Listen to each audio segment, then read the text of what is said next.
Good morning. I trust everyone slept well because you will be working very hard today. I am thrilled about our opening panel, and to moderate this session is our own Tom Healy, who is a founding trustee of the Leadership Roundtable on Church Management, currently serves as treasurer, and if you were here yesterday, you know is the architect of the Pastor's Toolbox. But before I turn things over to Tom, I would like to invite Trish Sullivan-Vani, publisher at Liturgical Press, to lead us in prayer. And I want to thank her for making available a copy of Give Us This Day to all of the participants here. If you have not encountered this before, I commend it to you. It is a wonderful resource for your own prayer life. Trish.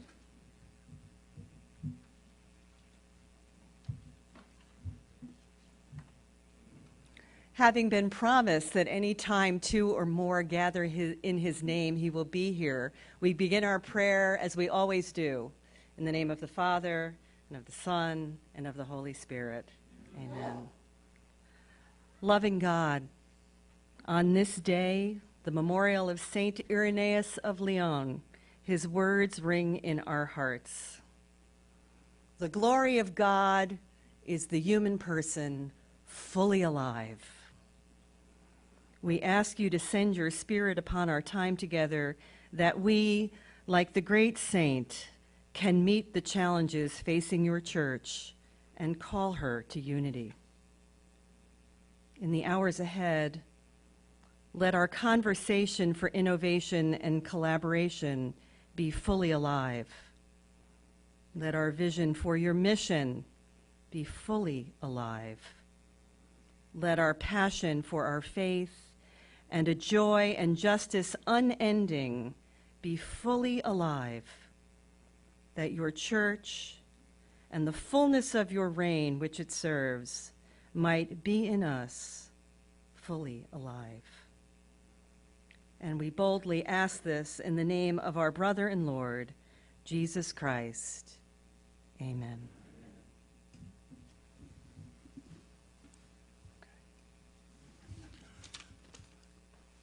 Good morning. It's my pleasure to introduce Carolyn Wu, who, as she walked in the room, I realize probably knows more people here than I do. Caroline is now president of Catholic Relief Services, and Catholic Relief Services is one of the extraordinary stories in all of philanthropies.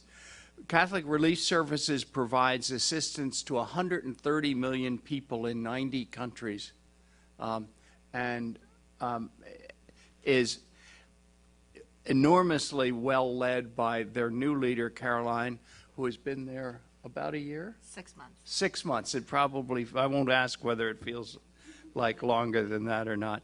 Previously, Caroline was the dean of the Mendoza College in Notre Dame, which she led to a #1 ranking in the Business Week poll in both 2010 and 2011. She's going to do equally successfully with Catholic Relief Services, although I don't know what poll it is participating in. She's going to speak on partnerships, which is the theme of our conference yesterday and today, but with the subtitle, an Inevitability. Caroline. Thank you very much. Thank you. I'm going to stay in my seat. The overhead presentation, the PowerPoint presentation, actually I've sent it to Carrie and different people here, so you can actually request a copy if you want it. It's text heavy. There's a lot of words in there and so on. So I'm actually going to abstract from it and not just read from the PowerPoint. So this conference was a theme on collaboration. I just want to say partnership. Without partnerships, there would be no CRS. CRS model of getting work done is really through partnerships. And I'll tell a bit more of that story as we go along. So I'm going to do this too. So if you take our quote, our beginning quote, really, it's just really the inspiration from Pope Benedict, where it says individuals, this is a Deus Caritas S. Individuals who care for others must first be professional competent. By the way, that is his first encyclical. And when he addressed the whole issue of love, he actually got into social service and the work of social service, that it needs to be professionally competent. But while professional competence is a primary fundamental requirement, it is not of itself sufficient. Human beings always need something more, and what the something more is really love. So I would say every day in my prayer to remember that if we do the work of God, there are two things. One is that professional competence is very important. The second part of it, though, is that as much as we feel stress and challenges and more issues than we could handle and so on, that I think that the work of serving God also needs to be marked with a sense of joy, not just a sense of stress, and a sense of compassion and love for the people we serve and the people we work with. Because at certain points, there's so many needs and so many people leaning on you for various things that it's hard to remember that our work every day must also be sort of filled with that sense of joy, which comes with promise, which comes with sometimes knowing that what we need to achieve doesn't just depend on us, that there is the Holy Spirit, and I think that's where the joy comes in, and that this is a work with God, this is a co-creation with God.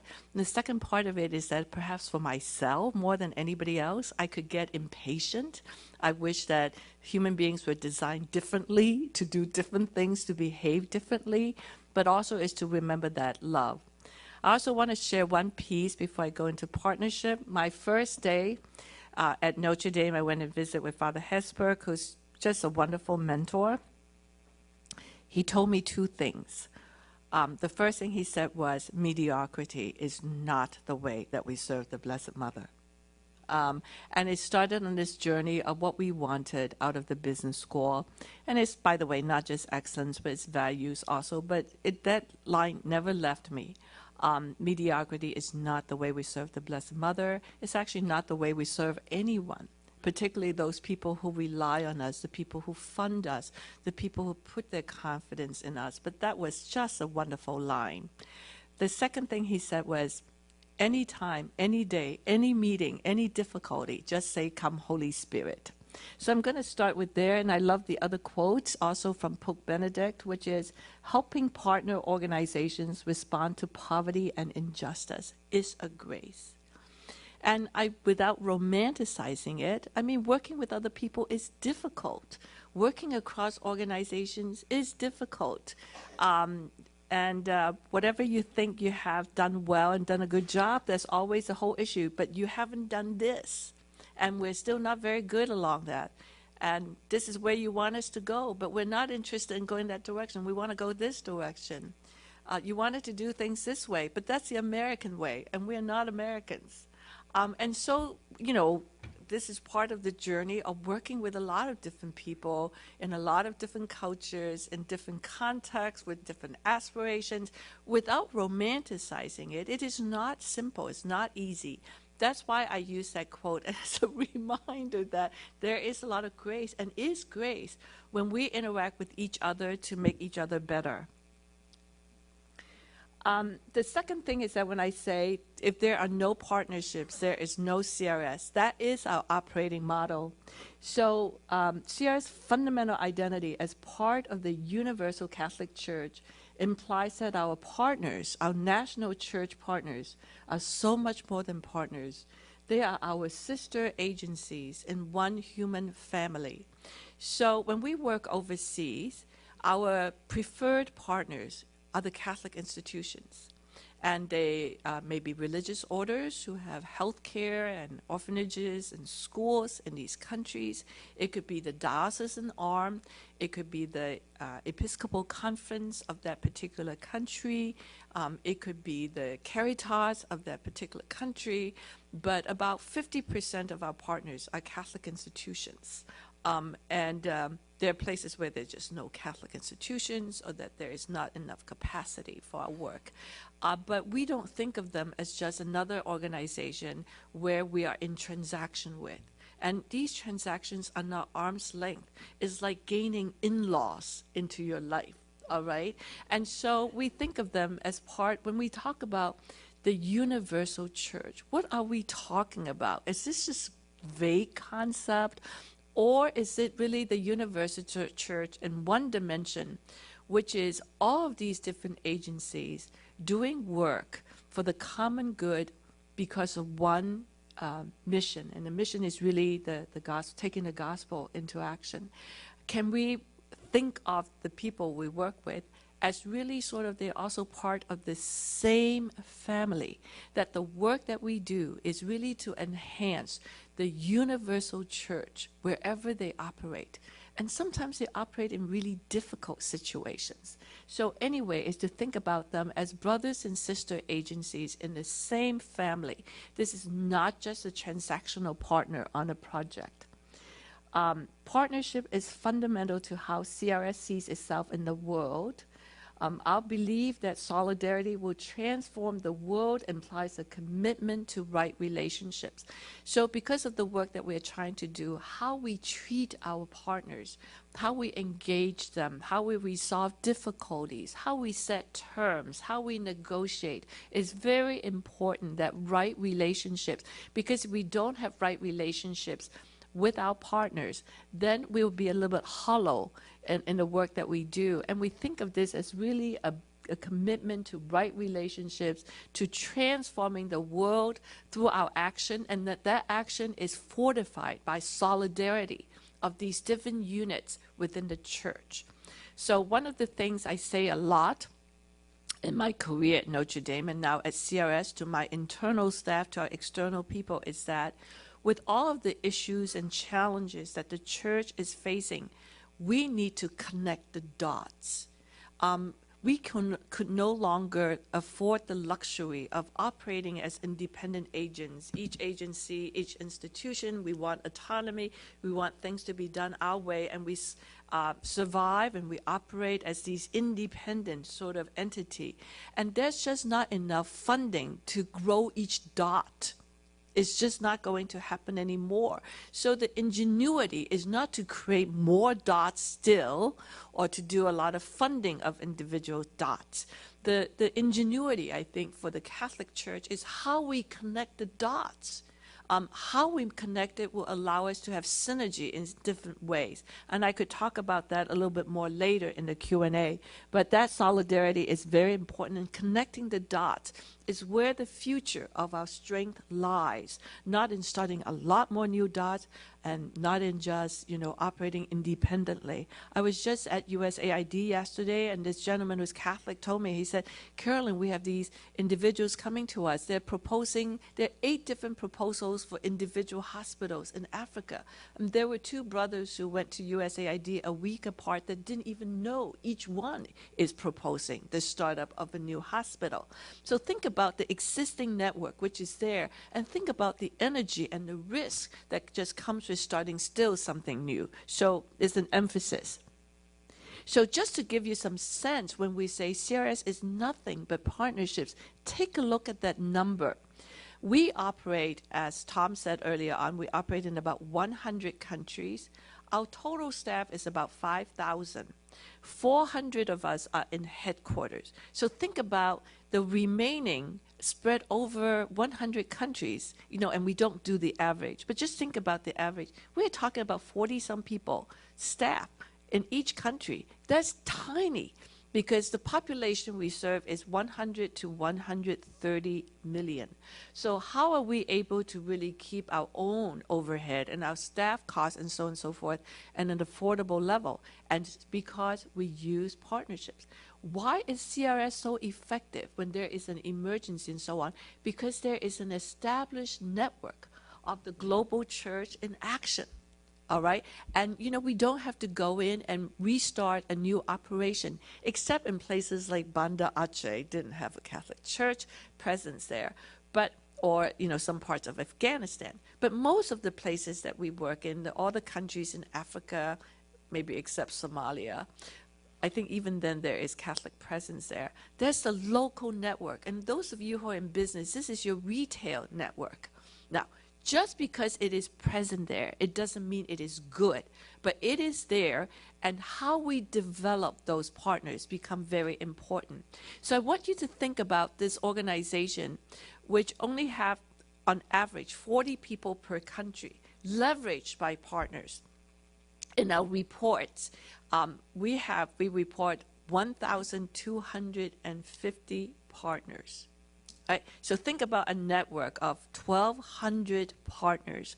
And by the way, their work is incorporated in our work, and when our work is audited, our partners' work is audited too. So you have to think about all of these auditing standards and how when we partner in such diverse and difficult and different levels of development of partnerships, that all of their risks, we bear their risks, you know, in the work that we do as we incorporate them into it. So 1,250 partners in 100 countries. The global church also consists of this thing called Caritas Internationalis. It's an association of all of the Caritas in the world, and there are 164 Caritas in the world. So when I talk about the ability to connect the dots, think about how important if we are really able to create not just a loose membership association, which is what it is right now. There's certain governance principles, but if you can really connect in a different way, this network, you know, some of the members within that network, how effective this would be. So this is, first of all, the whole idea of what, how we depend on partnerships. I think many people know that of every dollar we spend, 94 cents go into the programming and going to serve people. And where does it go, those 94 cents? It goes to our partners, because they are the implementation agency. And because of that, too, a couple of things happen. One is we are building the capability of our partners, okay, because we're providing them with funding and collaboration, administrative training, and they do the work. The second thing is that a lot of times people ask, isn't there a lot of corruption in these countries, and how do you make sure that your money doesn't disappear, and so on and so forth? And that's also the benefit of having a church network. It doesn't mean that there are no church personnel within some of these agencies which would have petty crime. That happens, and we have very tight procedures around that. But it allows us to bypass a lot of sort of like working with local agencies that you don't know very much about, that doesn't have a lot of accountability. And also all the local church agencies, they have a reporting structure to their diocese, to the Episcopal Conference, and then to the Vatican. So, you know, these are not sort of loose agents, you know, operating on their own. The next thing I want to say, this is the definition of partners and partnership. And partnership, again, is about a relationship. And look at the number of terms there. It's about mutual commitment. It's about common values. It's about sustained shared goals. All right. So again, it's the focus, and that as we work with these partners and so on and so forth, is not just being able to count. We have 1,200 partners. You have to think about the dynamics behind working with each of those partners on a day in and day out basis. How we choose to interact with each other, how we solve problems, how we have joint goals, and so on. These are partnership principles, and as you know, we've it is an organization 68 years old, spread around the world, and every so often we have to pull ourselves together, in particular as things phrase on the margins and so on, and say, again, as we train our own people, let us really remember what are the principles on which we establish partnerships. And these are some of the values or the pillars for our relationships. Shared vision is very important to listen to our partners, to have a sense of where they want to take their agencies. We don't always connect on everything. We connect on something. The reason is that a lot of times we receive funding on particular grants, and we have particular deliverables on those grants. And so it's not like we have full autonomy and flexibility to accommodate our partners. So we need to sort of know how to work with each other on these, where the common grounds may be and how to engage them before we actually write the grant for a project. But subsidiarity, you all know that, and it's always to remember, you know, we are a U.S. organization. It's easy to go in and say, I think this is the way we should do this. And again, is to remember that, you know, we need to leave decisions in the hands of the people who are closest to our beneficiaries and that they know better than we do, right? Another thing is autonomy, our partners' autonomy, equity. Equity is very important because a lot of times we are the agency with the money. We are the ones who wrote the grant and got the funding. So it's easy to sort of like, you are our contractor. But it's to remove that mindset, to be extremely humble, to say you are our equal partners on this project, regardless of the size of the agencies and so on. The respect for differences. A lot of times it's frustrating. You know, in different cultures, people don't respond to emails. They don't respond to queries for anything. Their computers may go down for 3 weeks and you wonder what happened. And, you know, there are different sort of protocols and different standards for how you think about work being done. So it's very important to understand and have respect to sort of for different styles and different operating environments. But at the same time, to also have accountability and deliverables. Transparency, as you know what that means, those are pretty straightforward. Let me just move ahead a little bit. We are now working a lot on capacity strengthening, and that is making our partners stronger. Let me go to the next slide. Capacity strengthening for us is really 3 bodies of work. The first one is probably what you're very familiar with, and that's capacity building. It's around helping people learn and become better as teams and as people, whether it's new knowledge, new skills, or new attitudes. The second piece of it is actually working on the institution itself. You know, you could teach people the best cost accounting practice, but if they go back to an environment where people don't keep data, where the computers don't work, where there's no solicitation of any type of, the receipts are not kept, for example. So the second piece of it is that you got to work on the institutional operating environment to make sure that that skills could really be used. And then the third one is mentoring. We call it accompaniment, but it's really mentoring is really kind of constructive intervention.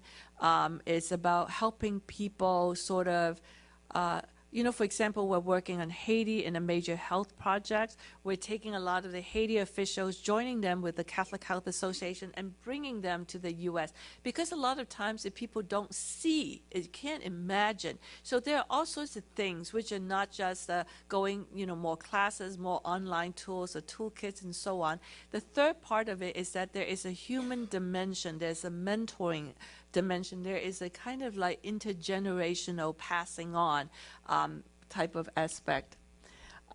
Why is partnership strengthening important? It's actually extremely important. The first is that most funding agencies, the big one, such as USAID, such as major foundations, they want now to have about 30% of their funding at least to go directly to local institutions. So instead of working through these international NGOs, which we would be, they want it to go to the local civil society and the local government. And so that is the trend. And the second thing is that if funding is going local, we want our partners to be competitive. We don't want them to be unable to get at that money, except through us, because less is going to come through us, but more is going to go directly. So it is really important that if we are responsible for the advancement of the universal church on this particular dimension, that it becomes incumbent and a responsibility for CRS to get our partners ready for them to compete successfully. The third thing is that as you look at these countries in Africa and so on, they themselves also have the desire to be the lead. They don't want to always be your secondary subcontractor. They want to be the primary lead on projects. So they have the desire, and now there are more people who have higher education. There's a higher level of capabilities. Even in Haiti, 95% of our staff are professional staff. Many of them have college degrees. Many of them have master's degrees. So why shouldn't they? Why shouldn't they be at the lead? So, I've seen China develop. It's no longer happy to just follow you. They are taking the lead, and that's just sort of the natural development. In Africa itself, if you think about the 10 highest growth countries, 6 of them are in Africa. So it is emerging, and it wants to feel itself in the world. So we recognize that. The fourth one is that it's the whole idea of subsidiarity. If our partners are ready, or we should make our partners ready and get them to be ready, then it's time to pass on the work. CRS has worked itself out of a job over and over and over again. So we started out in 1943 in Eastern Europe because that's where the refugees are. We now only have one office in Eastern Europe because they're prosperous, they can take care of their own issues. We used to have a huge body of work in India. We're shrinking that body of work because they're able. Look, India rejects aid, and it's the happy, I think, outcome, but we're constantly working ourselves out of a job. And that's the flip side of it. For us, there's also a question is, what would we do as we pass on sort of more of the operating projects like running a clinic, running a food program, running an agriculture program, as we pass on to the partners, what will we ourselves do?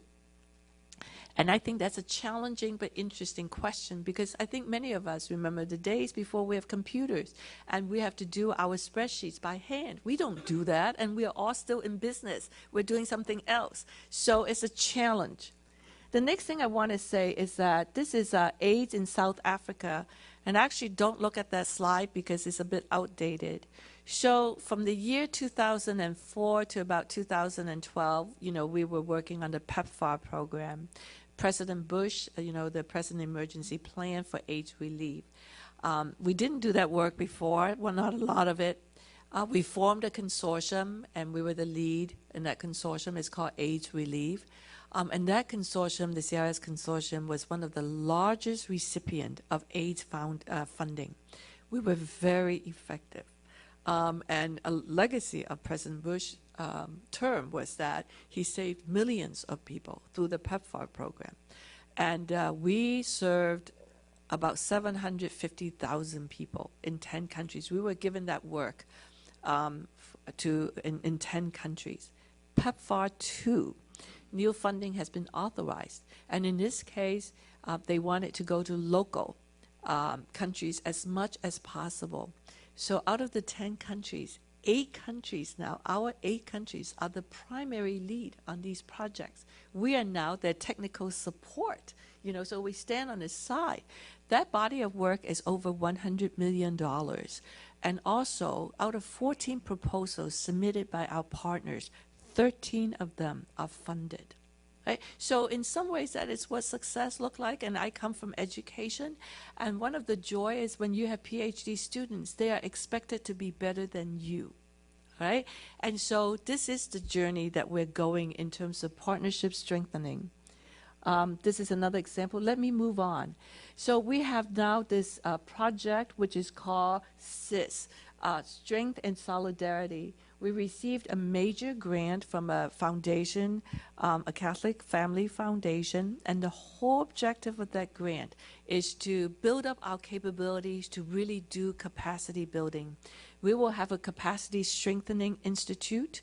We will be looking at sort of what are the tools and what are the skills we ourselves need in order to really build up the capabilities of our partners. What type of assessment instrument do we need? How do we engage them in their own self-assessment? How do we help them develop goals in that process? How do we become accountable? So one of the things that we're doing in Haiti, for example, we're giving our beneficiaries mobile devices. And we are a leading innovator in the use of mobile devices. But we're giving our beneficiaries mobile devices for many different reasons. For one thing, you could deliver literacy lessons through mobile devices. You could collect data. You could diagnose crops. You could so on and so forth. But one of the things they could do is tell us what type of job we are doing. So we give them access to tell us when they think that we have not paid them enough attention, when they feel like we said we would do this, but we didn't do this, or that they're not happy with us and for whatever reason. So that's what we're doing. We're building this whole sort of infrastructure to do what we have already done, but more on an ad hoc level into a science, and also to be able to scale it across the many countries we work. And there are two challenges in addition to just capacity strengthening. One is to go from strengthening each agency or each country to asking ourselves, how do we create effective networks of these individual countries or these individual agencies? A confederation of different people standing together does not make a network. And so when we say we could scale up, we work in 100 countries, yeah, well, show me. Just because 100 countries, many of you in business know, doesn't necessarily give you synergies. So we need to address not just building up individual capabilities, but how can we, what does the network, an effective network, look like? Like, on what dimensions do we need to know how to integrate and how to coordinate?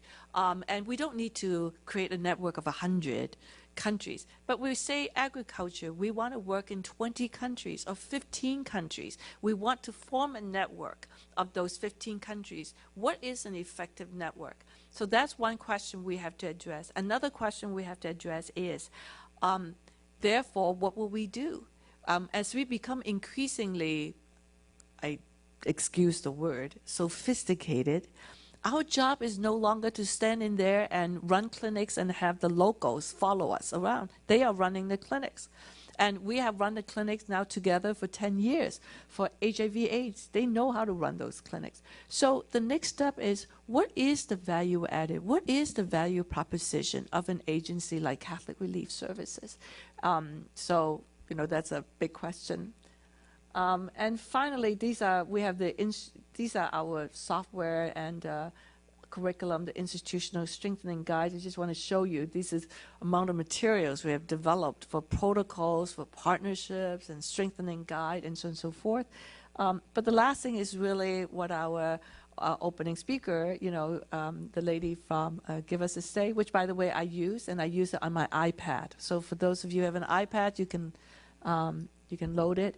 And it's the whole idea that I have to say, on a day in, day out basis, you don't wake up to go to work and say, great, I'm working on partnership today. You wake up and say, so-and-so is not happy about this.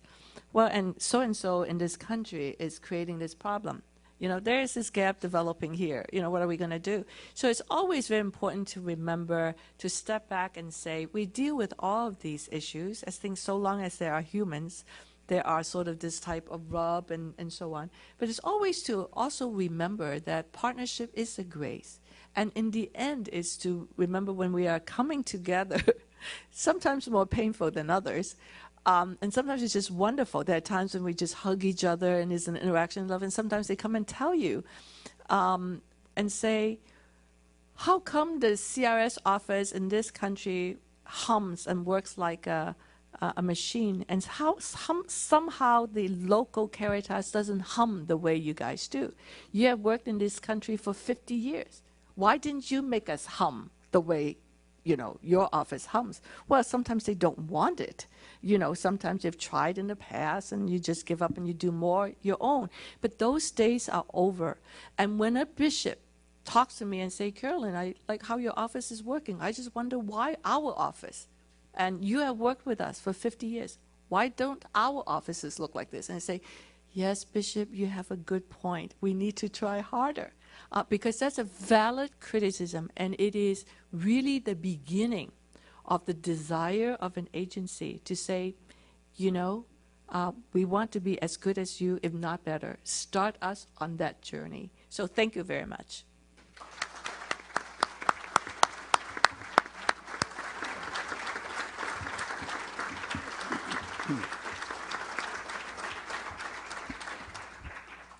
I'm going to next introduce Chuck Harrison, and Chuck will speak, and then we'll have joint questions and answers.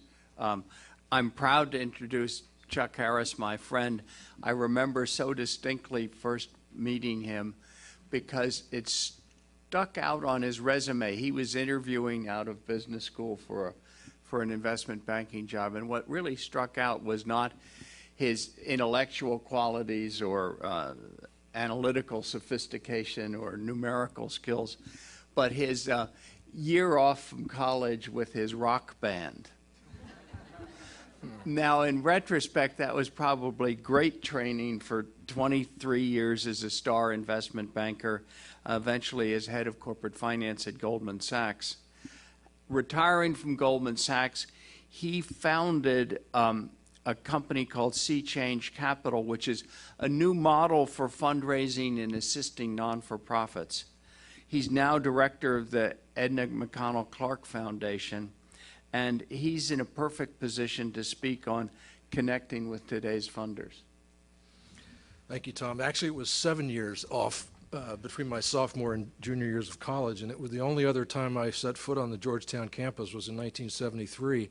We had a gig in some courtyard over here, and it was a good deal less serene than this morning's get-together. But it was fun.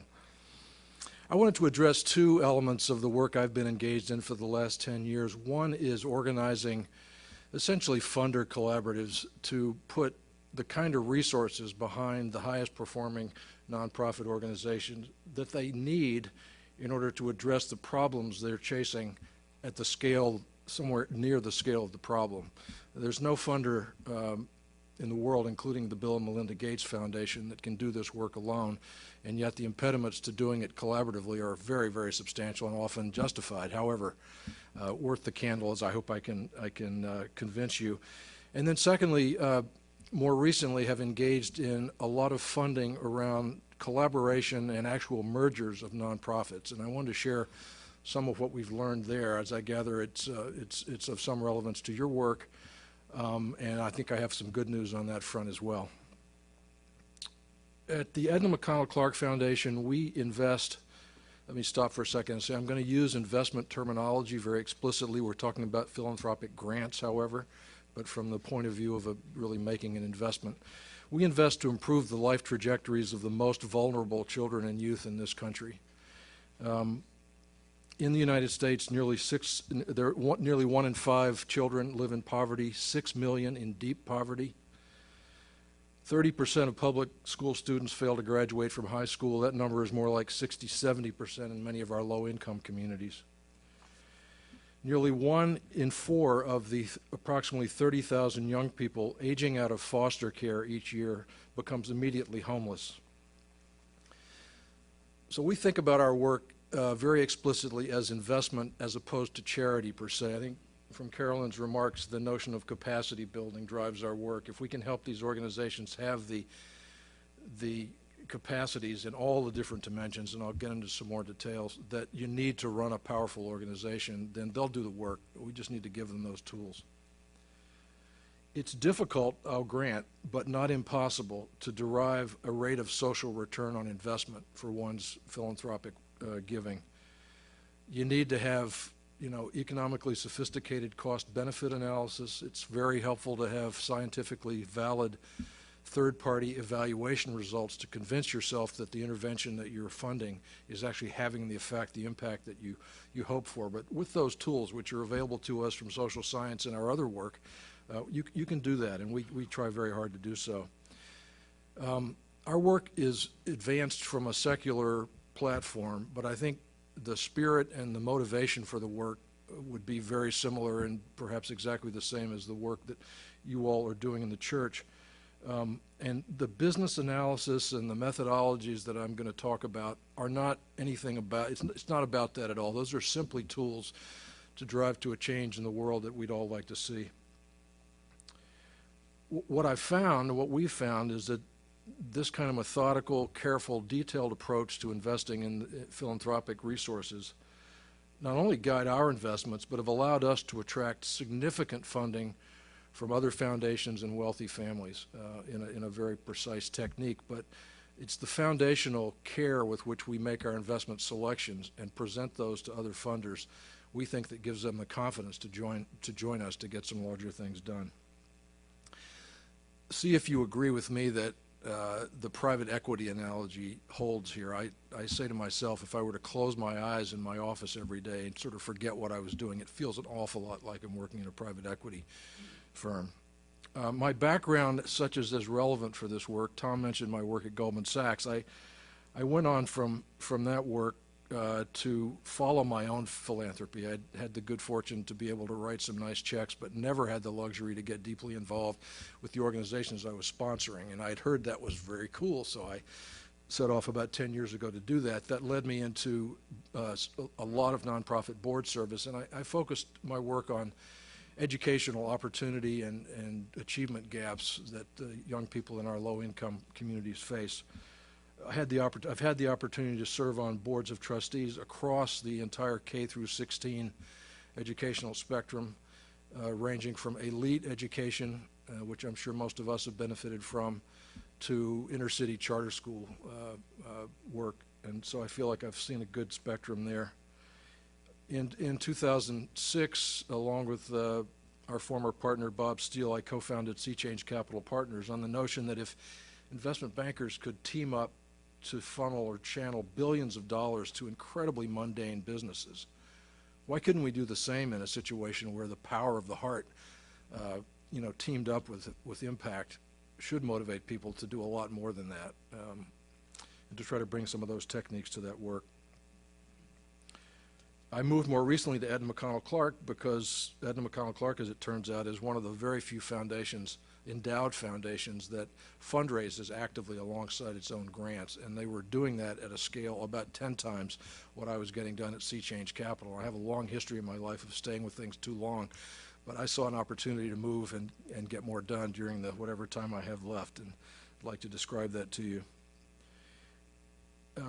Let me spend a few minutes on what may be incredibly dull, but I think it's at the heart of this, and that is sort of our theory of investment and what we think works for us and what we think attracts these other funders into our portfolio. We look at 6 categories of characteristics of the underlying nonprofits that we are selecting to fund. First, do they have a compelling product? And I'll elaborate on that. Second, what are their performance tracking and outcomes management? Number 3, broadly, what do we think of their leadership and management team? Number 4, their financial health. Number 5, their operating viability.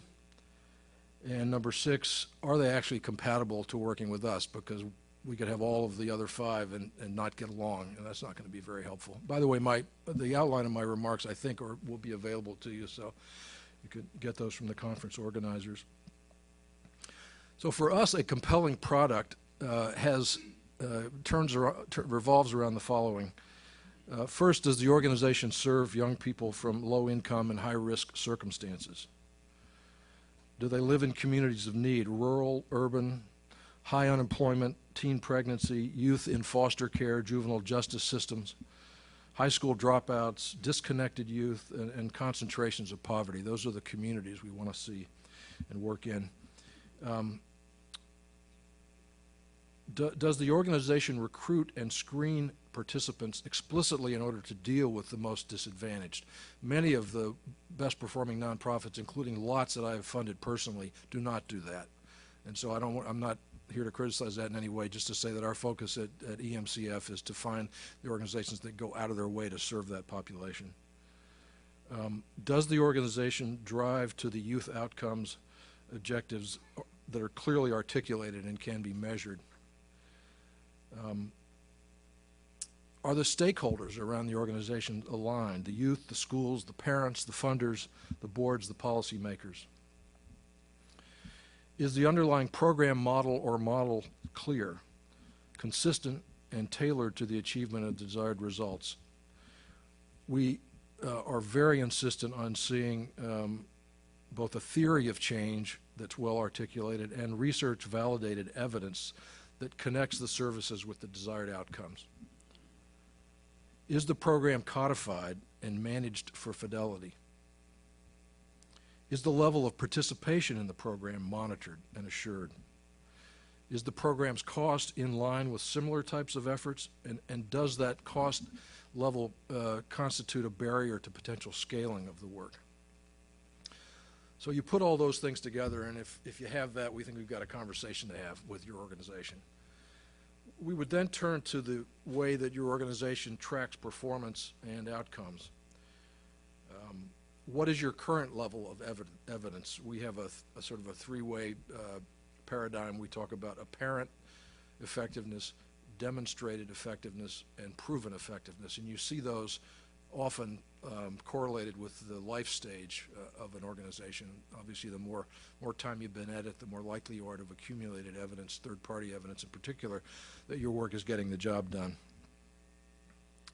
Is there quality control in the business? What are the operating plans? Does the organization track participation by unique identities and track the program enrollment? These are incredibly mundane and difficult things to do, but we think important to knowing that you're doing what you think you're doing. Do they track the dosage that they're delivering of whatever their intervention is? And do they track the outcomes of all participants, not just the strongest ones? How many times have we crowed about how our best students do? Well, that's not the point here. Third, turning to leadership and management, we of course just try to do a qualitative overall assessment of the team, particularly the CEO. Have they tried to grow in the past, and how has that gone? Are they engaged in influencing policies, government policies that may affect availability of funding and support for their work? Have they thought about succession planning? Have they outgrown complete dependence on their founder? Do they actively manage external relations? Do they have a sense of who their competitors or colleagues in the same work might be? How are their fundraising strengths? Do they retain their staff? What's the relationship between the CEO and the board chair look like? And more generally, what is the level of board oversight? What's the experience base that the board of directors bring, and how actively are they participating in the funding of the effort? We would then turn to the financial health of the organization, and we could go on about this ad nauseum for sure, but first, do the organization's finances look consistent with its stage of development? What are the revenue trends? What are the mix of revenues, and what are the outlook for those? Likewise, on the expense side. Nonprofits actually have to be profitable to grow. So I think it's, we're talking tax status when we say nonprofit, but the cash flow characteristics of a nonprofit can be quite favorable. And in fact, do they have operating margins that drive net asset growth? What do their auditors think about how they're working? Do they get their audits completed on time? And what do the management letters say about the internal control systems? Are they professional in the management of grants and the compliance with grants? We spend a lot of time with their finance staff. What are their banking relationships? How do they report to their board, and how frequently on their finances? How carefully is that monitored? Even down to the sort of frequency with which the finance committee of the board meets. Moving on to operational viability. What are the organizational priorities? What are the skill sets of the various staff members? What's the turnover look like at the staff level? What kind of span of control do they expect of their management? Do they have a talent development pipeline that's robustly managed? What do we think of their communications, public relations, and policy work? How about their IT systems? Usually you find, or we find, that the IT systems need some work, but is there an awareness of that, and is it one of their priorities? And then finally, compatibility ends up being extremely important. Are they aligned with our theory of investment? Are they open to the notion of third-party evaluation despite its expense and time consumption? And is there an organizational culture of openness? One of my pet peeves being solicited for nonprofit support is that, and how many times have you seen this, that the leader of a nonprofit organization approaches you with a single aspirational vision of the future of that organization. The only thing you know for sure that whatever happens, it won't be that. And of course in business we do sensitivity analysis around that. So we find the importance of just basic business planning, and not a single case, but what are the reasonable things that could go wrong, and how do we anticipate and plan for those? We find that when a management team approaches us having thought through those things and not be sort of defensively protecting a vision that just can't be real, they have a lot more credibility with us. And often in our engagements with nonprofits, the first thing we do is hire the Bridgespan Group or one of their counterparts in the nonprofit consulting world to come in and help the management team refine their business plan. Nonprofit accounting principles are not at all helpful, as you've probably discovered. In the business world, if you sell a share of stock, that dollar, if you sell it for $1, doesn't flow through the income statement. Not so in nonprofit accounting. Every dollar that comes in the door, I don't care whether it's capital or true revenue, counts as revenue. And I think that confuses managements. It confuses donors as to what they're funding. I've actually done some work with the accounting authorities in this country to convince them to make some changes there. Not so much progress in that regard, but you can develop management, a set of books for your management and your board that are more aligned with the reality of what you're doing. So I hope that will give you an idea of the kind of analysis of a nonprofit operating entity that gives us confidence to make $10, $20, $30 million multi-year unrestricted capacity building enterprise level grants, and that has allowed us over the last 4 years to bring over $300 million from some of the other leading foundations and family philanthropists in the country into our portfolio on the basis of our analysis and our due diligence and our management of the grants. We think there's great promise for this. We're finding that with our co-investors, who include the likes of the Gates, Robert Wood Johnson, Kresge, Kellogg, on and on, foundations, that they're learning the technique. Some of them are experimenting with capital aggregation, and we think it's very hopeful because we know the scale of the underlying problem of poverty and the continuation of poverty down the line of a family is something that no single organization can conquer. Let me turn quickly to the nonprofit M&A, which just saying that often you lose your audience. And so I'll be careful. We, in our advisory and funding practice, in that we use the word collaboration. We actually do mean it, but it often boils down to an acquisition by one organization of another. But try to stay away from using that word. The U.S. nonprofit sector has 1 million plus organizations, 9 million paid employees, and represents in excess of 5% of GDP. This is a good one. The number of organizations in the nonprofit sector has doubled in the last 15 years. Meanwhile, our population has grown by 17% and total giving has grown by 34%. That doesn't add up very well. Nonprofits consistently struggle with issues of insufficient scale, leadership, succession, duplication of effort, limited funds, and very high fundraising costs. So there's all kinds of collaborative efforts that can address that, either out of necessity or sometimes on a proactive basis. And we see back office consolidations, we see program joint ventures, we see data sharing collaborations, we see simple alignment of mission and understanding of what I'm doing and what you're doing so that we're not stepping on each other's toes and serving the same population. But we think that these kinds of collaborations, including acquisitions and mergers, can be very effective to address some of the challenges I've just mentioned, and can, if properly constructed, bring on efficiency, effectiveness, and stability for the ongoing entities. Exploring and implementing a collaboration of this kind requires a set of very clear mission-focused thinking, and we find in dealing with organizations that think they want to do something together, spending the first few meetings around the vision and the mission is far and away the most productive thing to do. Hold the lawyers off for a few sessions if you possibly can, and see if you actually agree on what it is you're trying to accomplish. It's difficult and time-consuming, but we find without that first step, these things often don't go very far. Implementing these collaborations, and particularly the complete combination of two or more organizations, involves unavoidable one-time costs, including legal, accounting, public relations, consulting services, IT integration, severance pay, real estate consolidation.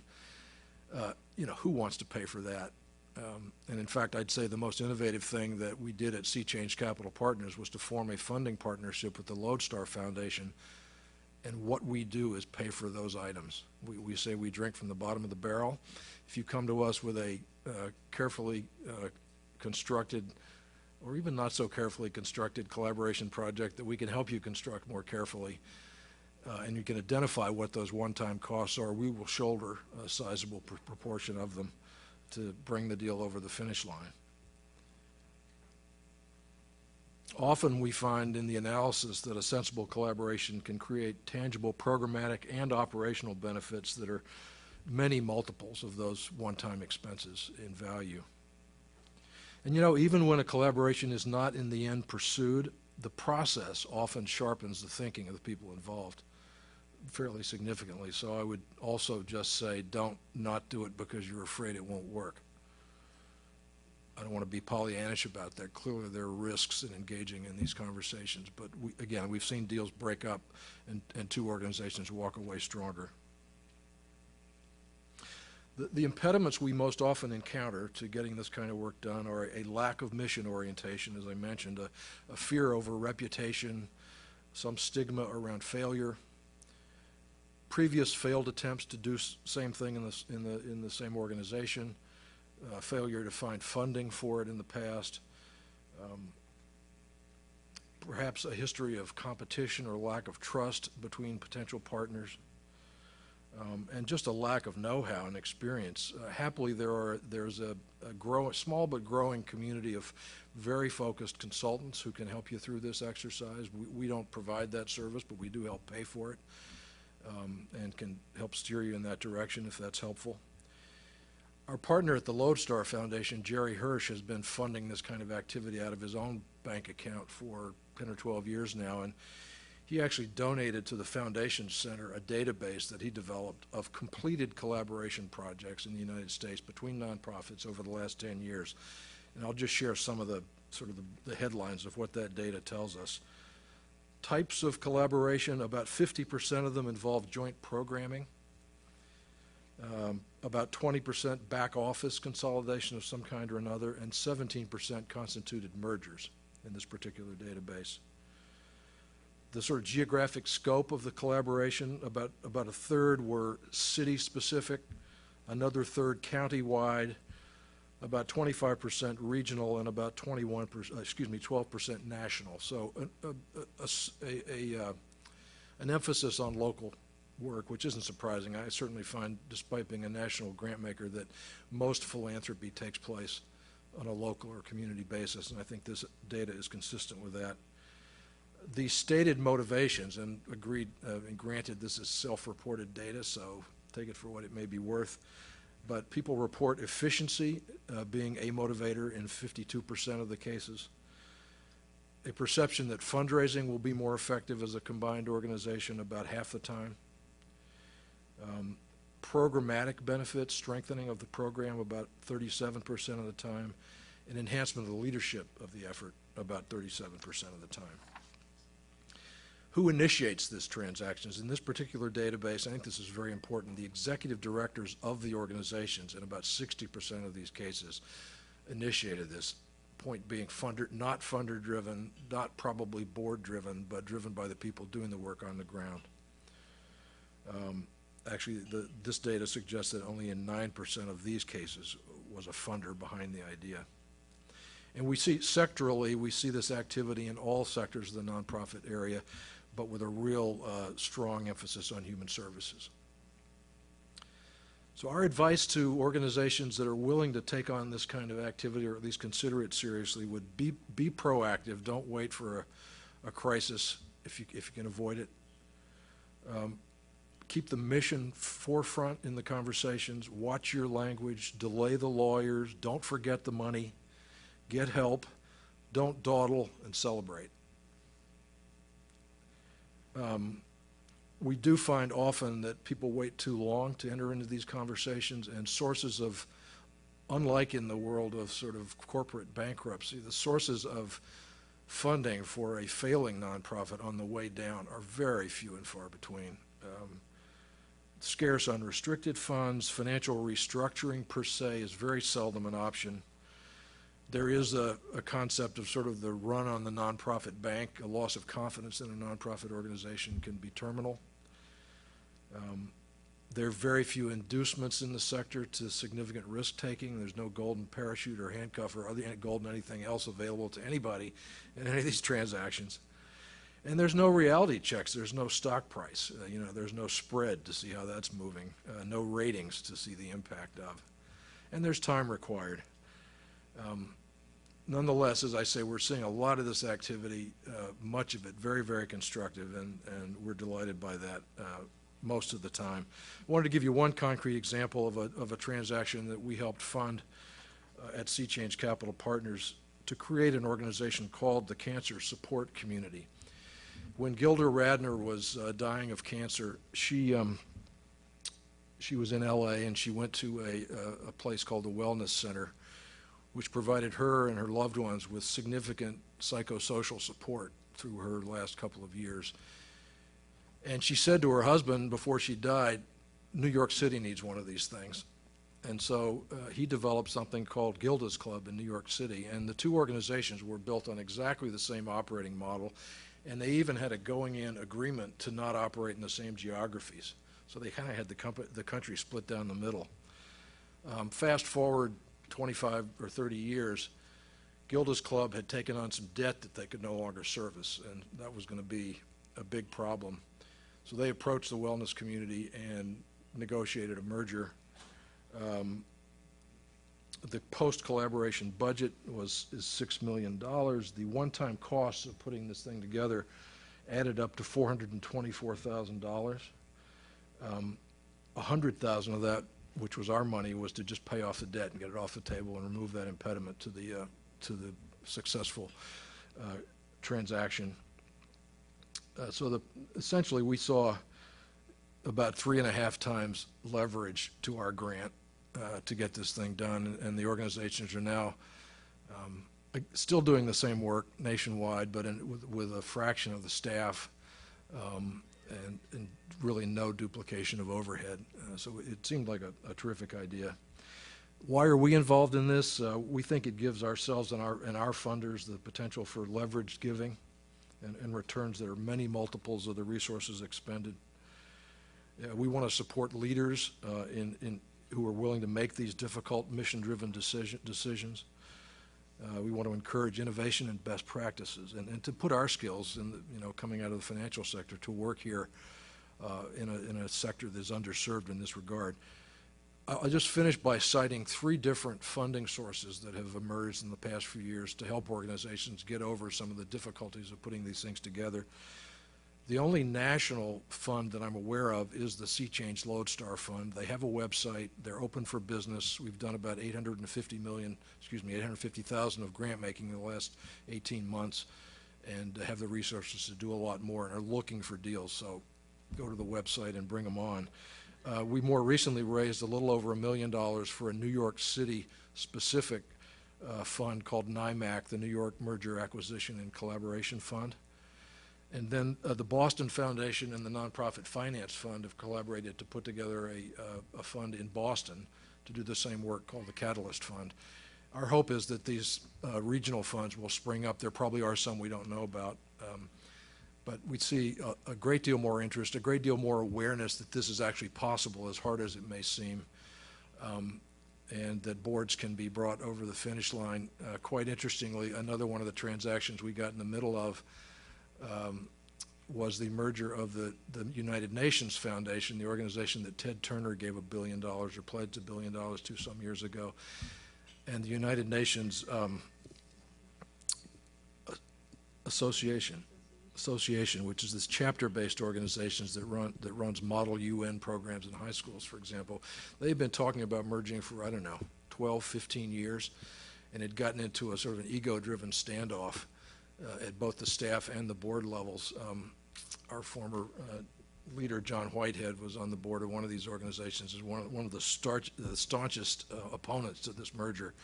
And we found simply showing up as a funder, not as an advisor or proponent to either side of the deal, but somebody saying, this thing looks to us like it makes sense and we're willing to help pay for it, got them over those hurdles, and they got the deal done. So even, and this was two boards of directors of people who don't frequently take advice lightly. So it is possible. Let me stop there and say thank you for the opportunity to share some thoughts with you this morning.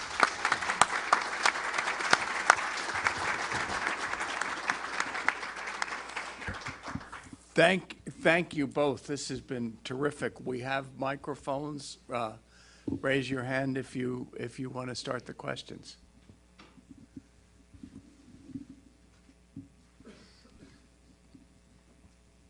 Yes, Jim Donahue from the Graduate Theological Union in Berkeley. Thank you both for incredibly powerful and substantive presentations.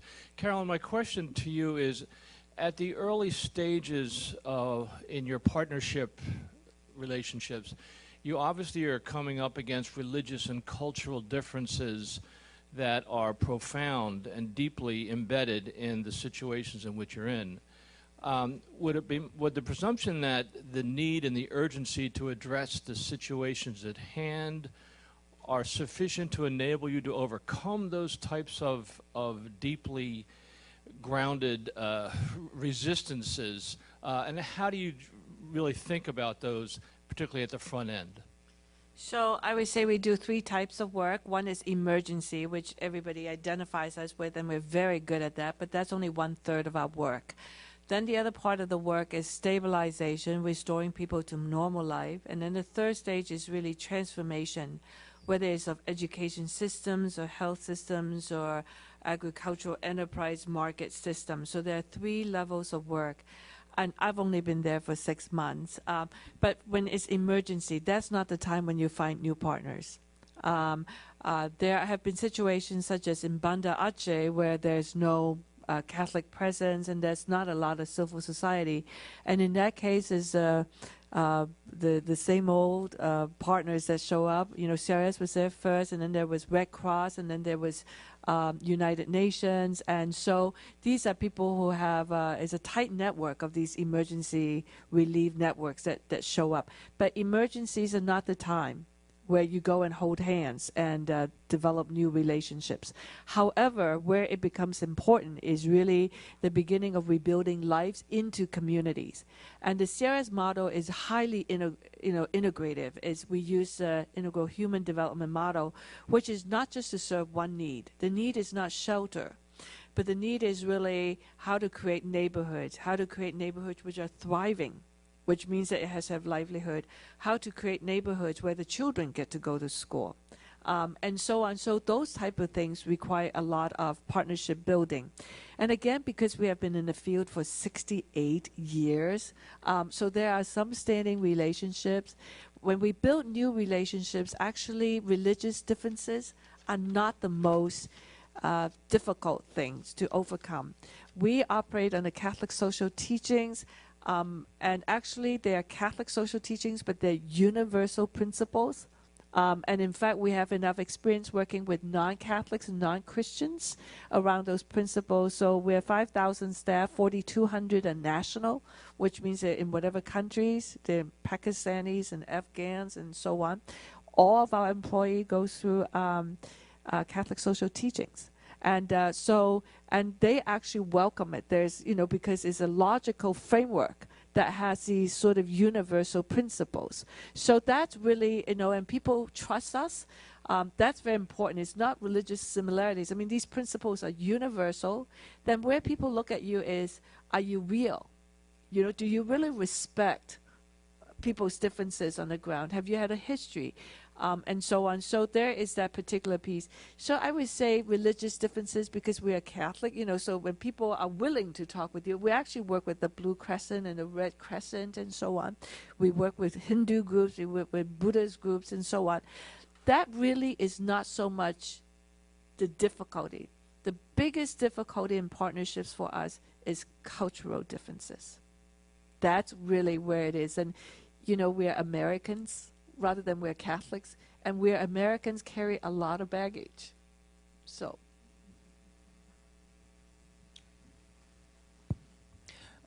My question is for Charles. You mentioned... I forgot to remind everybody to identify yourself when you start, please. Yeah, my name is Dominic Perry. I'm from Chicago. My question for Charles is, you mentioned the database, I think, of 10 years of M&A that's happened in nonprofits. Is that database available? And has any work, some of the highlights that you just talked about the types of mergers and so forth, is there any kind of summary report or anything that's been done with that? Yes, Jerry Hirsch donated this database to the Foundation Center in New York, and it's open to the public. I think you can access it through their website, but there's a great deal more granularity in the data than what I mentioned, so I think you find it helpful. It's obviously a subset, just the ones we know about, but yeah.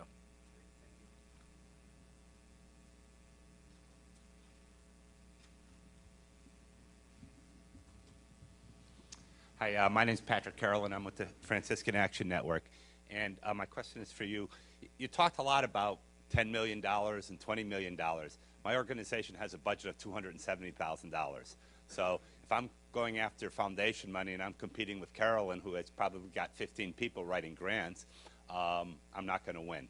I'm not going to be able to provide the kind of what you're looking for. Have you given any thought to maybe creating a fund just for small organizations so that we're not looking at competing with all of the others? I really find myself at a disadvantage when I submit applications to, and I know that you all have difficult choices to make, but it's such a disadvantage being a small organization. I don't have, all the people that can fine-tune it and build all the strong relationships that are necessary yet, and I'm not interested in building an organization that's got millions of dollars of revenue. We want to be a small organization. We think that makes us very effective in our mission and carrying out our mission.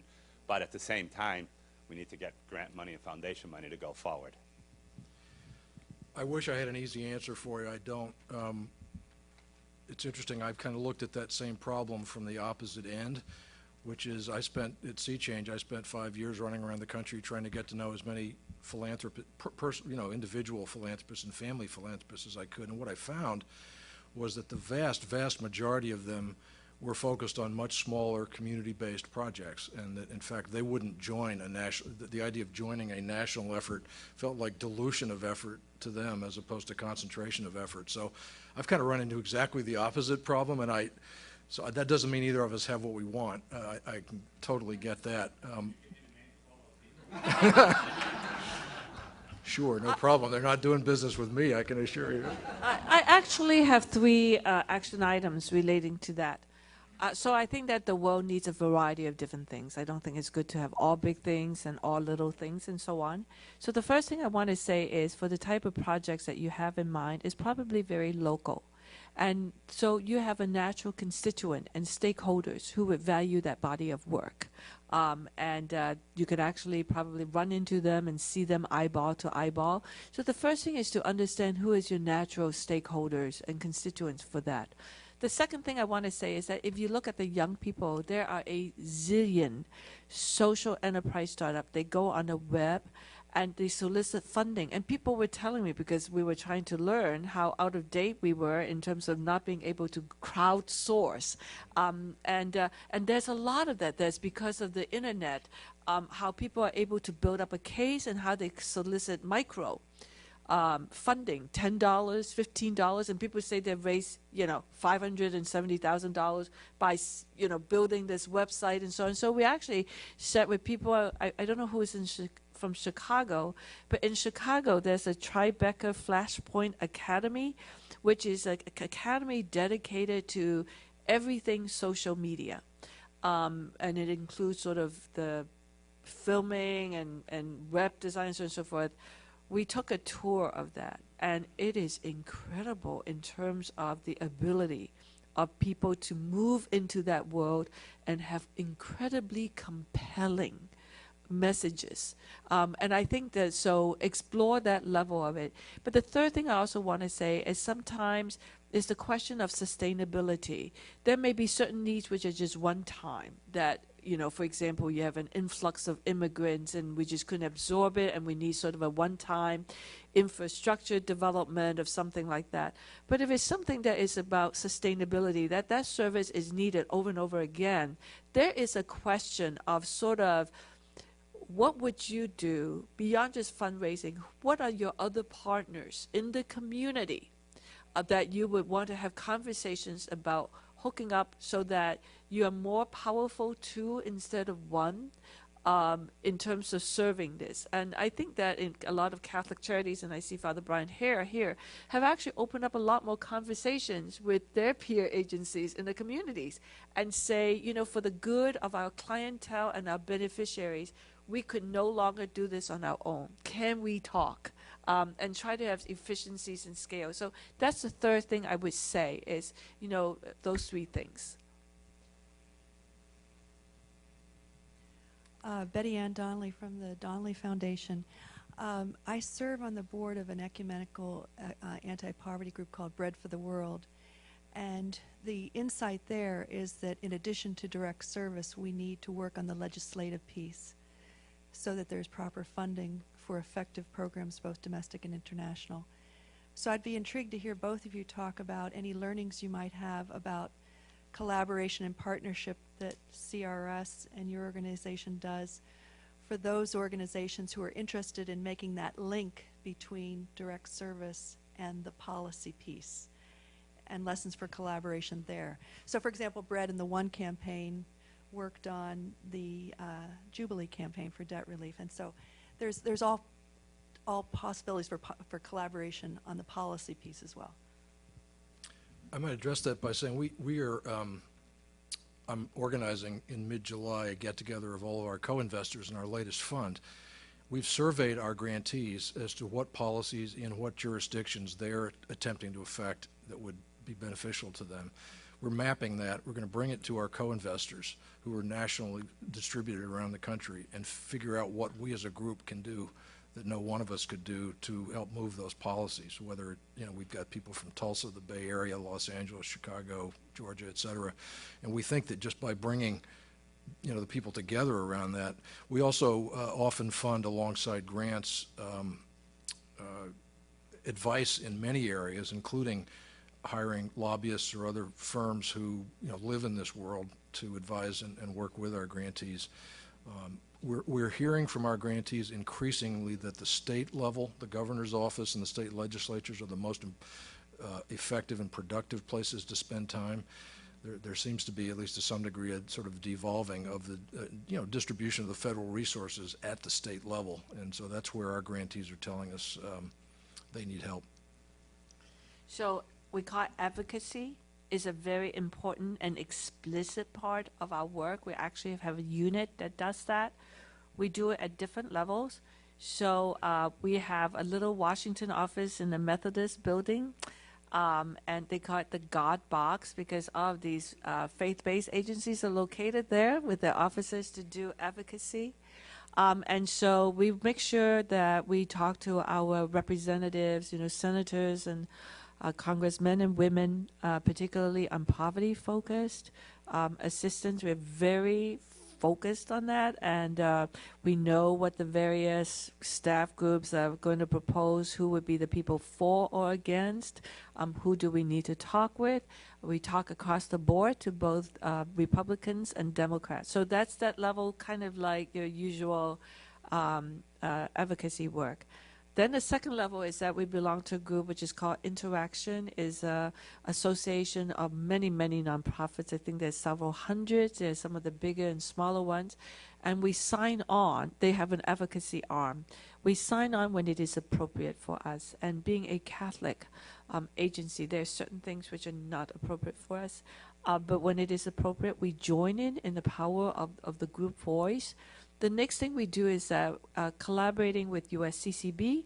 There's actually an ongoing initiative called Catholics Confront Global Poverty, CCGP, and it's delivered by email every week almost.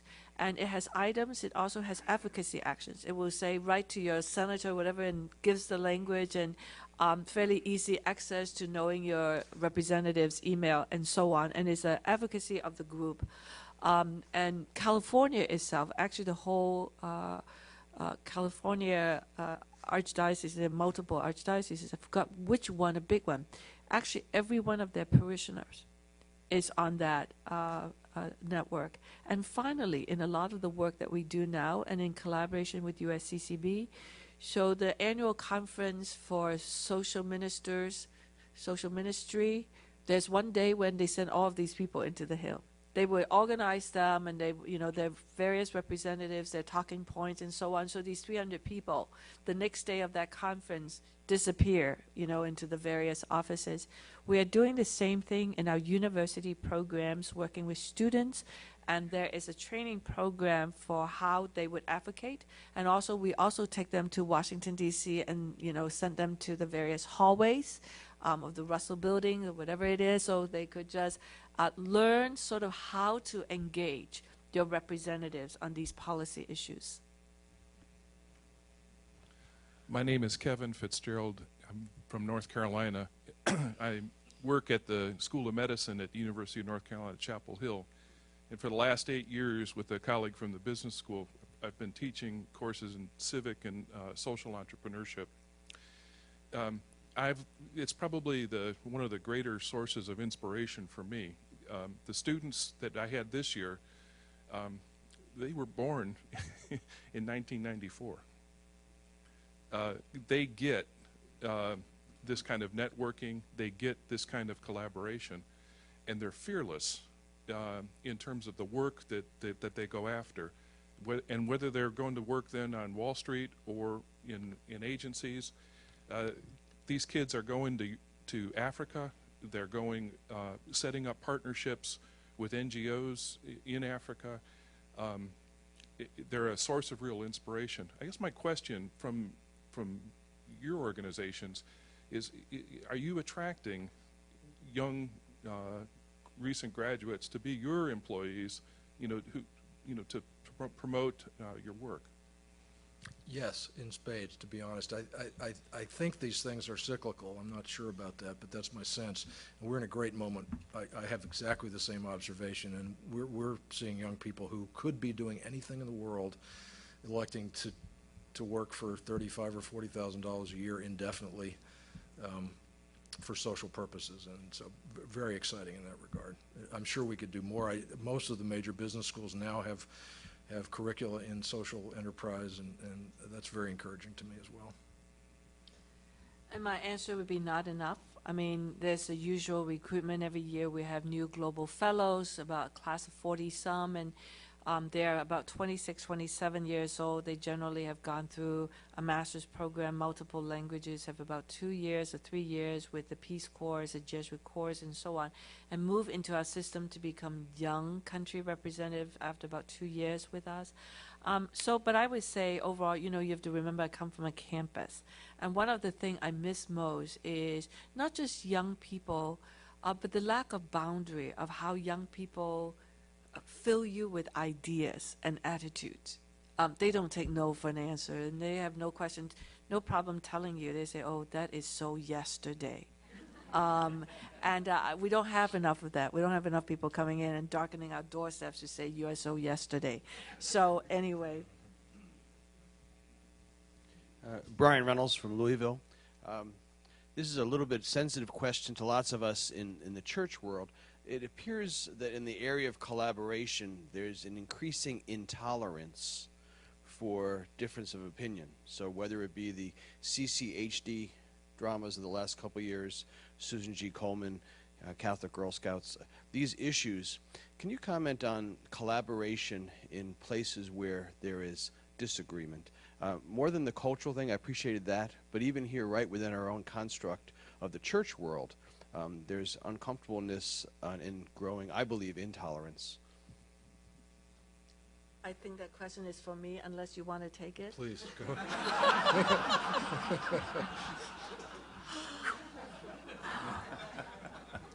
Brian Hare is here. You should actually ask him that particular question, because what I've known, I draw from him. So, first of all, clearly, as a Catholic agency, we do not do anything related to contraceptives. We're very clear about that.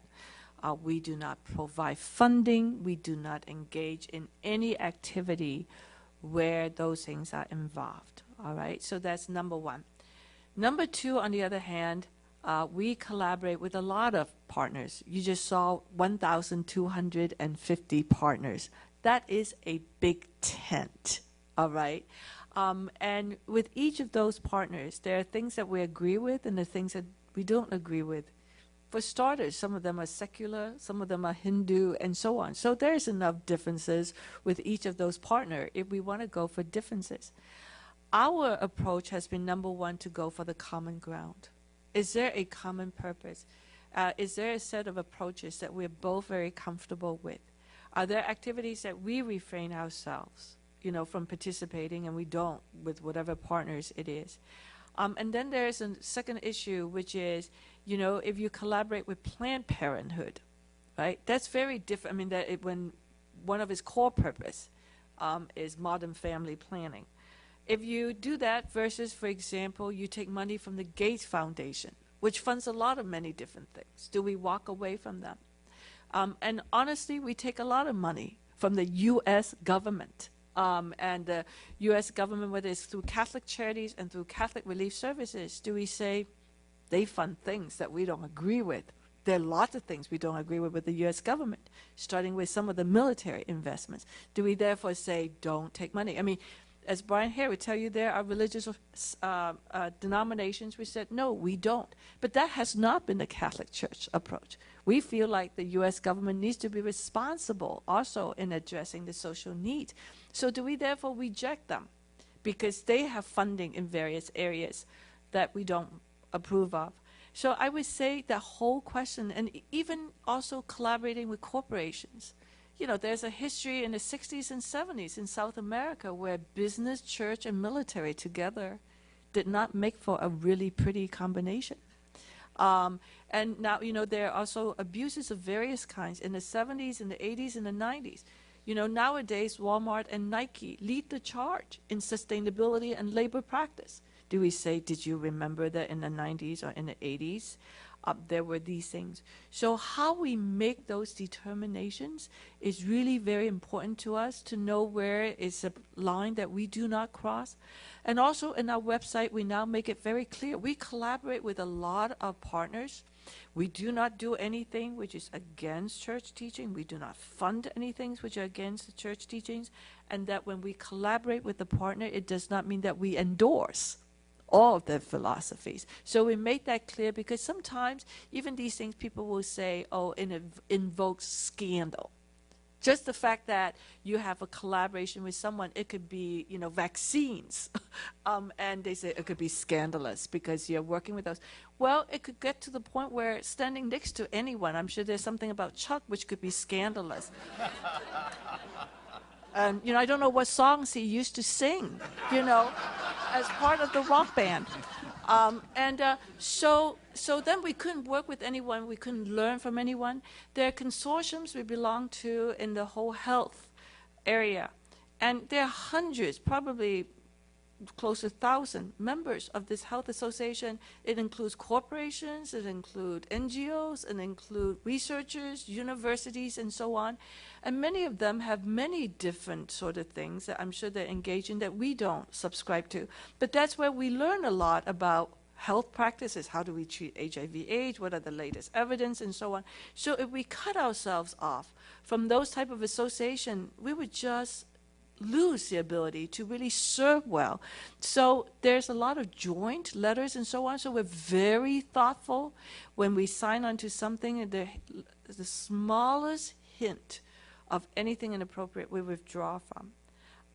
And so that is a very good question. It's sort of day to day, operating with some principles and understanding what the church stands for, that we make those decisions. But please save that question for Brian Hare, all right?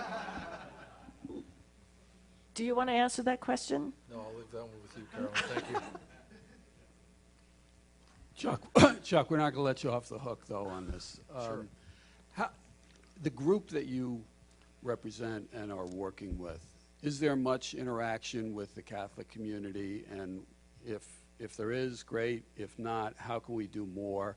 One of the things that we've been very actively involved with here is trying to communicate among ourselves within the Catholic community on the parochial school system. And, you know, I think we've demonstrated a record of performance in that area. But in order to continue to sustain that contribution to the United States, there's no question that we have to source funding from outside of the Catholic community. And so we're trying to figure out how to best do that. And I think a lot of the things that you outlined, which were, you know, very comprehensive, I think we can, you know, we as a system can really prove that, you know, we can live up to those standards. But how do we best access the kind of creative capital that you all represent and get some access to it? Great question, Jeff, and I think the answer is there's no explicit collaboration that I'm aware of with the Catholic Church. I say come see us and make the case. As you know, as BJ knows, I personally have been somewhat involved in the education piece of the effort you just talked about and care deeply about it, so I would be a good liaison for that conversation. I think as long as the kids we're serving are the same kids that you want to serve, then we've got a lot to talk about. Seriously.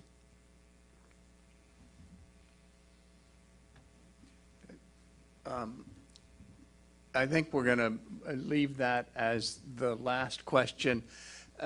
Caroline is going to scoot for the airport, so no one think that the questions were so tough that she's ducking out.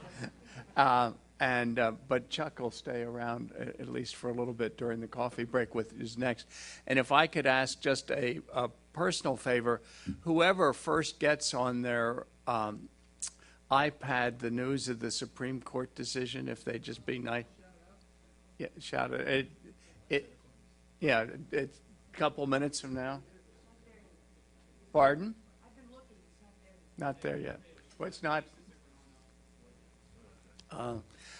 I had the pleasure of having dinner last week with Sandra Day O'Connor, and we all tried to pin her down in 50 different questions as to what was going to happen. And I finally said to her, I said, Sandra, we should send the Supreme Court people over to the State Department to teach secrecy. Thank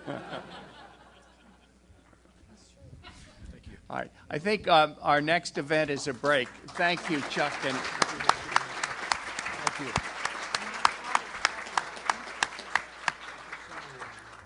Thanks very much, Tom, and wonderful, stimulating presentations again this morning. Just a couple of directions before we move into our next key component of our time here, which is moving into our work groups.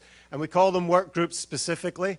This is a real opportunity for you in very small groups to bring your creativity, to bring your problem solving to some of the questions that we've been discussing. On your seat when you came in today, there is a list of the work group room assignments. On the back of your name badge is the group that you have been assigned to. Please don't go to another group. We don't have enough seats. You've got the right number of seats in each room. The work groups are taking place on this level, and then the next one down, and the next one down. There are people out there, and there are signs on each of the doors for that. We will meet at 10:15, so you'll need to wait for the Supreme Court decision until lunchtime, but we'll make sure that you get it at that point. We'll meet at 10:15 in those work groups, running through to 12 o'clock. At 12 o'clock, we will return downstairs to the first floor for lunch. That was where you had breakfast this morning. And just a thank you to our facilitators and our scribes who are going to help run those work groups. There are refreshments here on the side, and as I say, we'll begin moving there, so we start at 10:15 in the work groups. Thank you.